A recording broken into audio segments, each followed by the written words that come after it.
Okay, number 18. Convert 69.75. O, troubleshoot yan ha. May value ng 10 dyan. So, base 10 po yan. So, 69.75 base 10 to base 2. Okay, gamit lang ulit tayo ng Caltech. N10 is equal to N over N raised to D. So, N10 natin is ito. Yan na yung N10 natin. So, kunin na lang natin si ND. First step, kunin natin si ND. Ano ba yung base na hinahanap? 2. Ilang decimal? 2. So, ilan yung N raised to D natin? 4. So, makukuha na natin ngayon si N. Tama? So, N10 natin, 69.75 is equal to N over 4. Therefore, ano yung value ng N natin? So, 69.75. Mode 1 kayo dyan. 69.75 times 4. So, that is 279. Okay, then last step. Punta ka na ngayon kay mode 4. Take note, naka-mode 1 ka pa lang dito. Then, punta ka kay mode 4. This is third step. I-convert mo na lang si 279 base 10 palagi yung makukuha mo dyan into base 2. Okay? Base 2. So, punta ka kay mode 4. 279, press equal, saka ka mag-binary. So, yan yung makukuha nating value.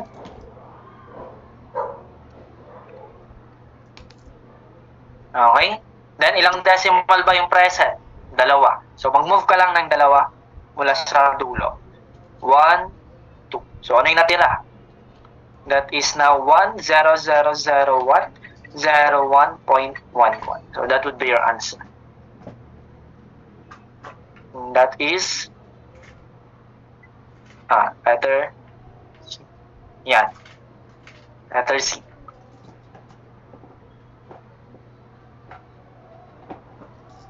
Okay na? Number 19 tayo. Perform binary subtraction to 6 1/4 and 4 1/2 would result to. Okay, so base 10 natin, assume natin na base 10 yan. So 6 1/4 plus 4 1/2. So i-solve mo muna yan using mode 1 kasi hindi natin yan kaya sa mode 4. Okay, so mode 1 ka muna. 6 1/4. So gamitin nyo yung shift fraction dyan. 6 1/4 plus 4 1/2. That would become 10.75. Okay? So, naka-base 10 tayo dyan. I-convert lang natin into binary. Base 2. Okay? So, ito na ngayon yung value ng N10 natin using Caltech. So, kunin na lang natin si N raised to D. N raised to D now is equal to, ano yung base na kailangan? Base 2. Ilan yung decimal? 2. So, 2 raised to 2 is 4. Then, kunin na natin si N using Caltech. N10 is equal to N over N raised to D. Okay? So, N10 natin ngayon is 10.75 is equal to N over 4. So, ilan yung value ng N natin? So, 10.75 times 4. That is 43. Then, punta ka na kay mode 4. I-convert natin yan. Si 43 base 10 into binary. To base 2. Okay, so mode 4. 43. Then base 2. Okay, makukuha natin ito. Okay, ano yung next step lang natin dyan? Bilangin mo lang yung decimal point natin. Okay? Ilan ang decimal point? 2. So, from the dulo, 1, 2. So, ano ngayon yung value natin? Therefore, pwede ko nang sabihin na 10.75 base 10 is equal lang kay 1010.11. Mayroon ba sa choices? Wala.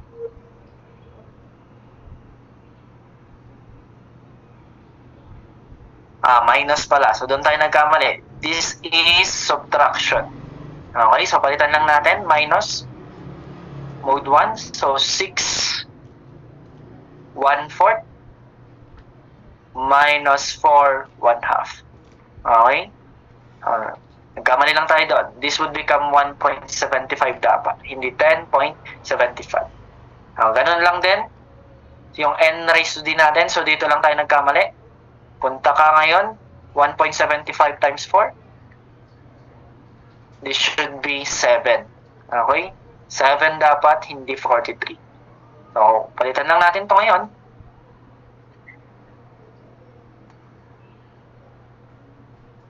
So, palitan lang natin.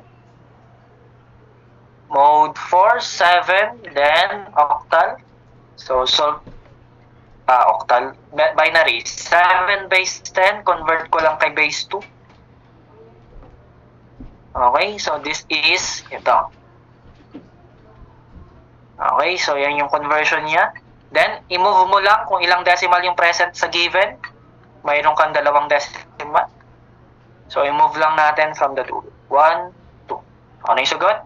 This would become 1.75 base 10 is equal to 1.11 base 2. So, that would be your answer.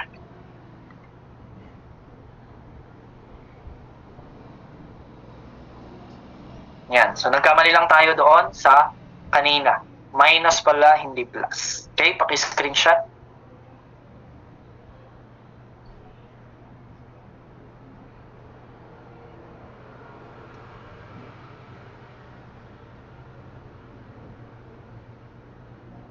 Okay, number 20 tayo. Find the radix minus 1 complement. So, pag radix minus 1, kunin mo lang yung base, then minus 1. Okay, so ano yung base natin dyan? Base 2. So, kunin mo lang sa n minus 1, that is radix minus 1. So, 1. So, ang gagawin mo lang, ulitin mo lang yung 1 ng ilang beses compare doon sa binigay. So, ano yung binigay? 1, 0, 1, 0, 0, 1, 1, 0. Ulitin mo lang. Kung ilang beses yan, 1, 1, 1, 1, 1. So, minus mo lang. Makukuha mo na yung sagot. So, punta na tayo kay binary. So, 1, 2, 3, 4, 5, 6, 7, 8. Tama? 2, 4, 6, 8 minus 1, 0, 1, 0, 0, 1, 1, 0. Makukuha mo na yung sagot. This would become our answer. Okay? That is our answer. So, ano yung may pinakamalapit sa choices? That is this letter. Tama? Sila yung magkamukha. Okay? Radix minus 1. Minus mo lang yung binigay na base. Na-discuss naman na doon sa lecture. Radix minus 1. Okay, 21 tayo. What? Okay na? Number 22. Okay, so this is a Carnot map. Tama? Carnot mapping. So, tatlo lang yung variable natin dyan. So, gawa ka lang ng 2x4 box. Okay? Yan, 2x4 box. May drawing.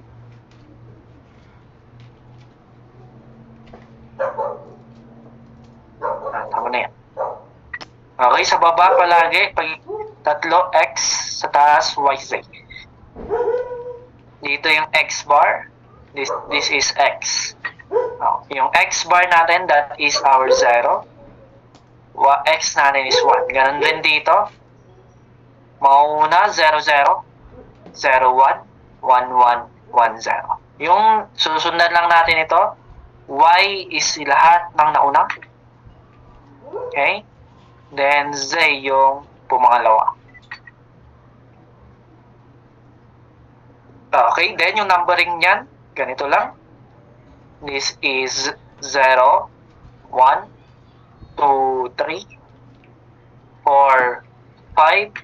6, 7. Okay, yan yung numbering. Input mo lang, lagyan mo lang ng 1, si 0, si 3, 4, 6, at saka 7. Then, i-groups lang natin sila. I-group natin ito. Tapos, i-group ko to. Hindi pwede ang solo dyan kasi group by 2s, 4s, at saka 8s lang dapat. Hindi pwede yung solo dito. Ang gagawin mo, pwede mag-solo pero hindi pa yan simplified. Para maging simplified, pwede ka mag-2s, 4s, at saka 8s. Okay, so kunin na natin ngayon. Dito, may naulit ba kay Y at saka Z? Wala. Okay, so yan yung ilalagay natin ngayon, yung buo. Y, Z. Dito naman, bar pala yan kasi 0. Dito, walang naulit, kaya hindi na natin ilalagay yan. Naulit. Tama. Then, kung ano yung katapat lang. Ito, katapat niya lang yan. Dito, walang naulit. Dalawa silang nakuha mo, kaya hindi natin ilalagay. Ganun rin dito sa pangalawang patayo. Ang lalagay lang natin, Y at saka Z, kasi nga, walang naulit dito sa taas, pati sa baba. Nakatapat lang siya.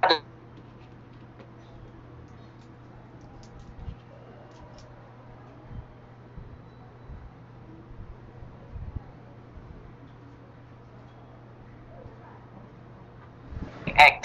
Ngayon, sa taas, saan siya nakatapat? Dito kay 1, 1 at saka 1, 0. So, pipiliin lang natin yung may naulit. That is si 1, 1. And that is Y. That would be your answer. That is letter. Ito. Letter B. Tama? X, Y, Y, Z, at saka Y bar Z. So, that would be your answer.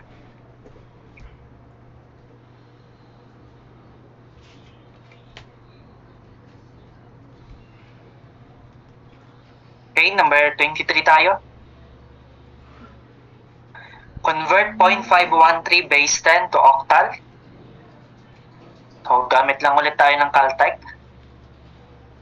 Base 10 to base 8. Tama? So, ito na yung N10 natin. So, kunin na lang natin si N raised to D. That is, ano yung N raised to D natin? Base 8, tapos ilang decimal? We have 3 decimal. So, that is, mode 1 tayo dyan. Naka-mode 1 dapat. N raised to 8 raised to 3. That is 500 put. Then, kunin natin ngayon si N. Using yung Caltech natin. N10 is equal to N over N raised to D. Ang N10 natin, 0.513. N over 512. So, ilan yung N natin? 512 times 0.513. And that is 262.656. Okay? Ang kukunin lang natin dyan is yung whole number. Itong whole number part lang yung kukunin natin. So, punta ka ngayon kay mode 4.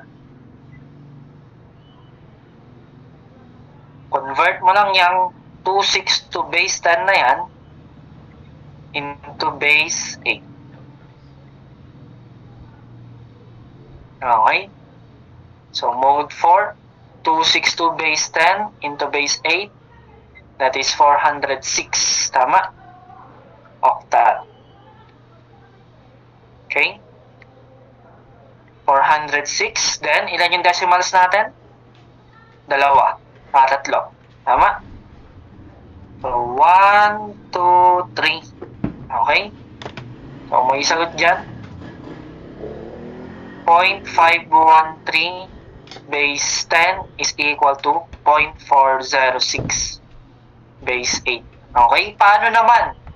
Kasi hanggang 3 lang yung nakuha natin. Paano naman kung parehas na 406 yung nandyan? Example, ang nagkaiba lang 0.4061, 0.4065, 0.4064, 0.4062. Paano kung ganyan yung nasa choices? So, para mahanap yung exact value niya, ang gagawin mo lang, kunin mo yung decimal na hindi natin ginamit kanina. Itong 0.656. So, 0.656, i-times mo lang yan sa kung anong base ba kailangan. Base 8. Okay? So, punta ka kay mode 1. 0.656 times 8. So, that is 5.248. Then, times mo lang ulit yung natirang decimal. 0.248 times 8. 0.248 times 8. And that is 1.984. And so on and so forth. So, isa pa, 0.984 times 8 is equal to 7.872. Okay, hanggang sa kung anong gusto mo. Then, ang kukunin mo lang yung whole number. Okay? Itong 5, 1, at saka 7, yan na yung katuloy nung nakuha natin dito na 0.406. Idagdag mo lang 5, 1, 7, and so on and so forth. So, ganyan yung pagkuha ng exact value ng decimal natin for exact value. Okay? Kaya ang choices natin dyan, pinakamalapit, that is letter B. Okay? Ayan yung sagot natin.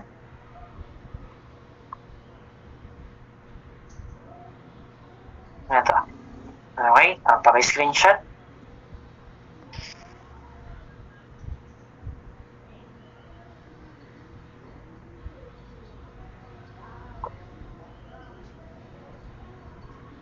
Then, 24 tayo.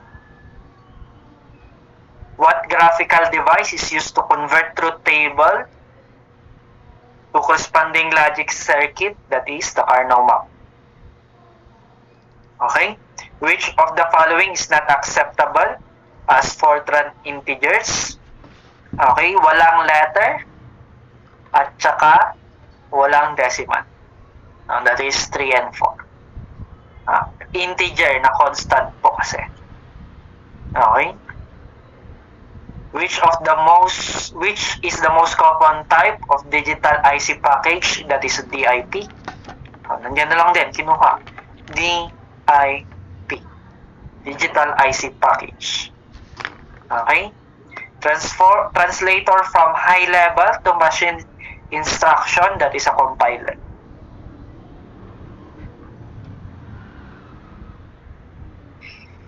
Okay na?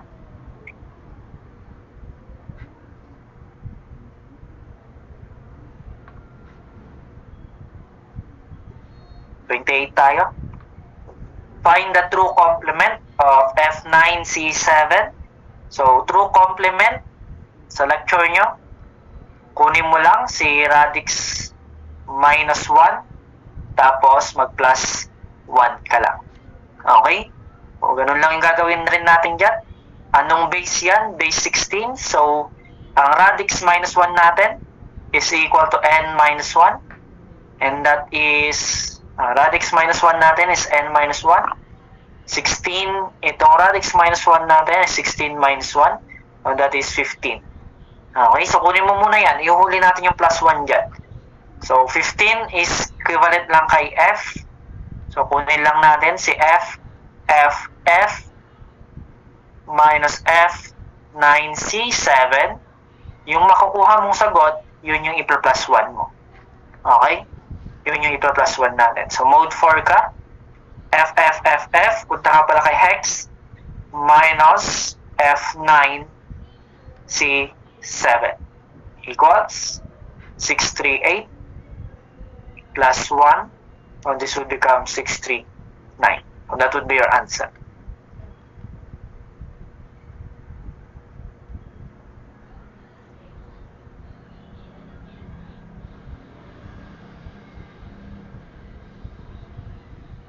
Okay na, number 29 tayo. Convert 635 base 8 to binary. or base 2. So, calculator na lang yan. Punta ka muna kay base 8, 635, then punta ka kay binary. That would be your answer. Naituro na to ng lecture nyo. Dapat nakuha. Okay, so ang pinakamalapit na sagot, ito. Tama?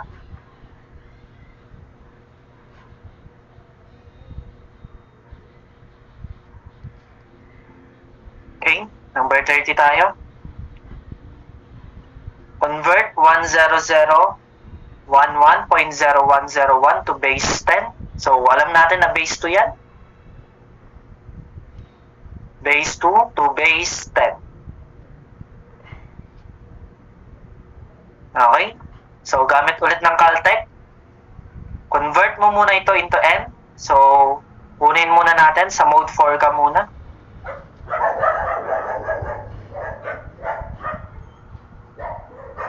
Kunin natin muna si n. So, mode 4, input mo yan na walang decimal. So, 1, 0, 0, 1, 1, 0, 1, 0, 1. Right. Base 2, kunin mo muna into decimal. Base 10. Okay, base 10. So, 1, 0, 0, 1, 1, 0, 1, 0, 1. Then, base 10 mo, ang makukuha, 309. Okay? Then, next step, gamit ka na ng Caltech. Punta ka na ngayon kay mode 1. Mode 1 ka na. Caltech natin, n10 is equal to n over n raised to d. Wala pa pala tayong n raised to d. Ano yung n raised to d natin? That is 2 raised to ilan yung decimal point niya? 4. 2 raised to 4 is 16. So, n10 now is equal to 309 divided by 16. So, mode 1, 309 divided by 16. That is 19.3125. So, that would be your answer. Okay, so therefore 10011.0101 base 2 is equal lang kay 19.3125 base 10. And that is letter A.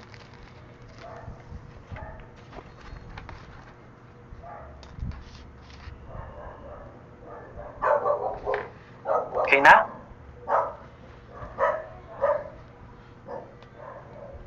A program consisting of recorded keystrokes on an application's command language that when we run within the application executes the keystrokes. Okay, that is the micro. Okay. Simplify Boolean. So, x, y, z bar plus x, y bar, z bar plus x bar, y, z bar plus x, y bar, z plus x, y, z. Okay? So, Boolean ulit. Factor natin yung mga pwedeng i-factor. Pwede kong i-factor itong x, z bar at saka itong x, z bar. Tama. Tapos, pwede ko rin i-factor itong x, z at saka x, z. Okay? So, i-factor natin. X, z bar. This would become 1 plus y bar plus x bar, y, z bar plus ano ba yan?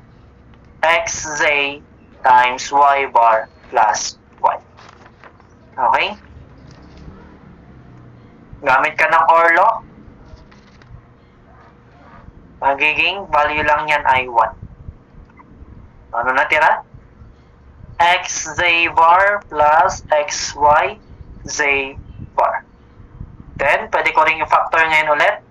Itong, mayroon pa pala, plus x, z. Pwede ko ulit i-factor itong x at saka x. Magiging x times z bar plus z plus x bar y z bar. Or lo ulit, magiging 1 lang yan.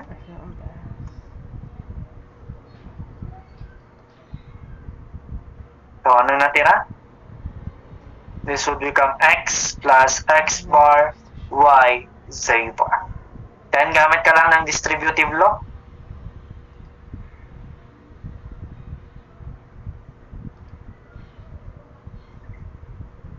Anong distributive law yung gagamitin natin dyan? Yung x plus x bar y equal lang yan kay x plus y. So, ano dyan yung x natin?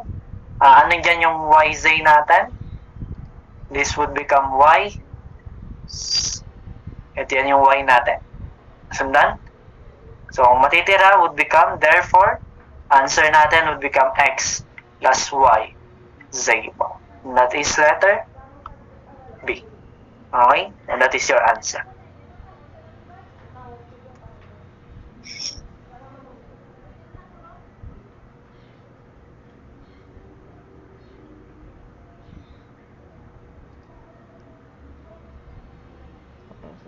Okay, 33 tayo.